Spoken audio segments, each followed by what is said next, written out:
آپ نے فرمایا جس نے ماں باپ کو دکھ دیا اس پہ اللہ کی لعنت، اس پہ فرشتوں کی لعنت، اس پہ زمین آسمان کی لعنت، نہ ان کی نماز قبول ہے، نہ روزہ قبول ہے، نہ صدقہ قبول ہے۔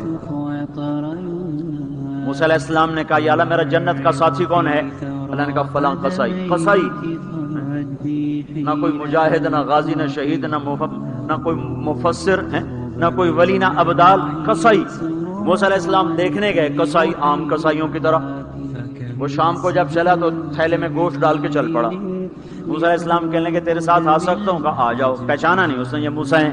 وہ گھر گیا، اس نے روٹی بنائی، ہانڈی چڑھا دی، آٹا گوندنے بیٹھا، روٹی تیار کی، سالن تیار کیا، تھالی میں رکھا۔ ایک عورت ایسے لیٹی پڑی تھی روئی کی گالی کی طرح، اس کو اٹھا کے کندھے کا آسرا دیا اور نوالے بنا بنا کے اس کو کھلاتا رہا۔ وہ سر مارے، ہن بس اس نے منہ صاف کیا، اسے لٹایا، وہ بڑبڑانے لگے۔ موسیٰ علیہ السلام نے فرمایا یہ کون ہے؟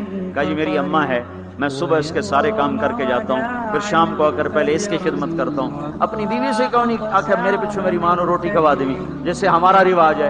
اپنی بیوی سے کہتا ہے تو میری ماں دی کر، میں کوئی نہیں کرنی۔ اور سنو میری بیوی کے ذمے میری ماں کی خدمت نہیں ہے، میرے ذمے میری ماں کی خدمت ہے۔ خود کرتے نہیں، بیویوں کو کہتے ہیں اس کے ذمے نہیں، وہ انکار کرتے ہیں، کہتے ہیں نافرمان ہے، گھر میں لڑائی، دنگا فساد۔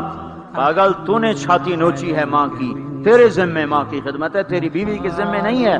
وہ کر دے اس کا احسان ہے، کرنی چاہیے، نیکی ہے، اس کا احسان ہے، نہ کرے تو وہ مجرم نہیں ہے۔ موسیٰ علیہ السلام سے کہنے لگا جی صبح اس کے سارے کام کر کے جاتا ہوں، شام کو آ کے پہلے اس کو روٹی کھلاتا ہوں، پھر اپنے بچوں کو دیکھتا ہوں۔ موسیٰ علیہ السلام نے کہا یہ کچھ کہہ رہی تھی جب تو اس کو لٹا رہا تھا؟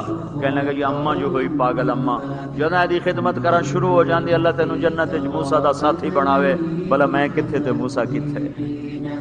جب بھی اس کی خدمت کرتا ہوں شروع ہو جاتی ہے اللہ تجھے جنت میں موسیٰ کا ساتھ دے، بھلا جی میں کہاں، میں کسائی کتھے تے موسیٰ کتھے۔ سمجھو یہ ماں ہے، ماں جس کی دعا نبیوں تک پہنچا دیتی ہے۔